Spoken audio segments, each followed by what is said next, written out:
Like, what was it like? I mean, you literally became one of the most famous people on the planet in the span of like 24 hours after that first massive game you had. What was that like? I mean, you're at Texas A&M. Probably nobody really bothered you. And then all of a sudden this happens, and now you're known around the world. What was it like for you? It really happened after the Alabama game. You get back from that game, you go to class on the Monday afterwards, and it's like couldn't walk across campus, get somebody to finally come get me, golf cart me across campus. And then, from there, it was kind of like a hiding game almost. Anytime I did go out or did do anything, it was portrayed in a negative light, and it was all over the place. And then, I just had to get to a point where I tried to kind of hide from it a little bit. And the next semester, I took all online classes. I didn't go on campus at all other than the football facility. So, it was definitely a transition process for that, as well as my parents, too, who were living in College Station at the time. Was that cool for you? Like, I mean, cool. Like, you're taking online classes. You can't go to class because you get mobbed by, like, fellow students. Is that, like, for a kid from small-town Texas coming up, like, oh, my God, all of a sudden I'm at, like, God status on campus in College Station. Was that cool, or were you like, this sucks? Fame is a funny thing. And I think anybody that kind of goes through it on, like, a really high magnitude, will say this. It's a super double-edged sword, right? You have the one thing that you're like, okay, when I'm a kid looking at a poster or, watching, the '05 Masters of Tiger Woods or something, you're like, I want to do this. This is what I want to be. I want to be that rock star. And then when you get there, like we're seeing unfold in The Last Dance a little bit right now, is like, when you're at the top, it's not always the best to be at the top. Like there's a lot that comes with it in a negative way as well. So, I had the initial like, this is super, super lit. Like I can do anything I want. I can go anywhere. I can get on Twitter and hit up any athlete I would have ever thought about, wanting to meet. And I met some great people that way.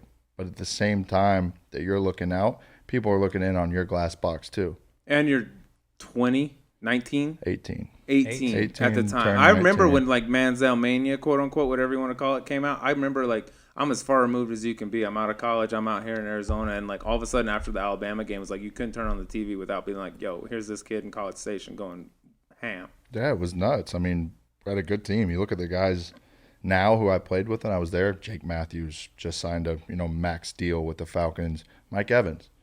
Like I had guys around me that were beasts. Luke Jokel was the second pick in the draft the year before me. Like, I had great experiences in college football that I wouldn't give back for anything in the world. And I think that's what, I kind of expected, the same type of camaraderie and the same type of thing when I got to the NFL. And it's just not that. And I think that's probably what, like, shell-shocked me a little bit when I got there.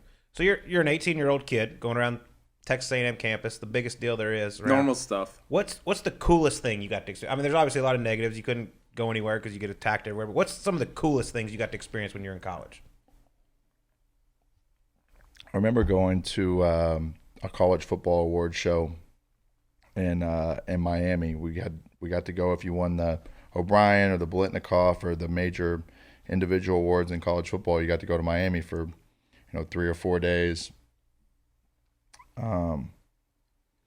I remember landing and having all these people from Live and different like clubs like going out, and all these other guys who were in college were like, yo, what are we doing tonight? Going to some like the hotel bar downstairs and trying to sneak like a pack of beer. I remember like being 18 years old and like doing South Beach the way you're kind of like supposed to do South Beach at like 25 when you make enough money to kind of do it the right way. And it kind of spoiled me for the rest of your life. Well, my college 21st, I'd leave, get on a PJ and go to Vegas for my 21st and then go back and catch class on Monday. It's normal. Just normal shit. Colt was like that. Colt was a big deal at SMU, bro. You guys probably had a lot of similar experiences. I mean, the money at SMU, like, look at this guy just oozing money. True. You should have seen what Colt drove in college, dude. Raised a lot of red flags. You know how that NCAA got stolen once, actually. You know how that NCAA is. When you're going through this, dude, you're talking about like going to Miami, you're flying on PJs to Vegas, and then coming back and got class the next morning. Sounds like online class, but you still got class, whatever it is. Was there ever a moment? And by the way, you got rappers shouting you out in songs. Like you were the freaking everywhere, right? Was there ever a moment where you were like, "Holy shit, I can't believe this is like, is this real life? Like this is fast." Yeah, the crazy story about how I met Drake was, I'm buying sweatshirts in my, dorm room off of octobersveryown.com. I'd probably played like 4 or 5 games into my first year. I get an email back from somebody like on the team, yo, bro, we appreciate you reaching out, supporting, not asking for it like most people in your position would do. Continued the relationship with this dude back and forth. At the end of the, summer, I end up going to Toronto, going up there, flying up there. Literally watched him drop probably 3 or 4 songs, kept this relationship going. And I remember one time driving through downtown Toronto and being in the back of this Phantom with Drake and just kind of looking around like I'm a kid from, Kerrville, Texas, in the middle of the nowhere, sitting in, Toronto, riding around with the biggest, it was the only person I ever wanted to meet. So it was just kind of that thing, like, I went after people that, not necessarily went after, but like wanted to attach myself and like meet people that like were truly the biggest thing in the world to me. And sitting there doing that, like being in college and having to go back for my like second training camp, a week later, was like, all right, everybody else is kind of sitting in College Station, like in their dorm room. I'm sitting here at the Four Seasons in Toronto, chilling.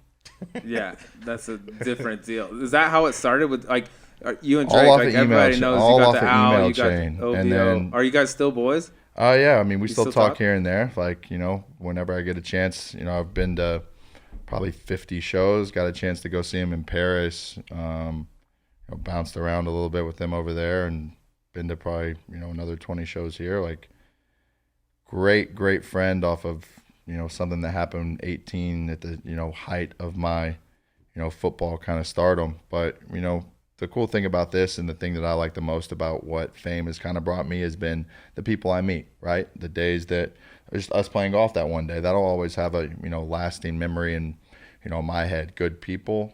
You meet enough people in this game, you're bound to meet some bad ones. So when you find people that you connect with and you like, you remember it forever. I'm all about, time with the boys and doing things that, the crew likes.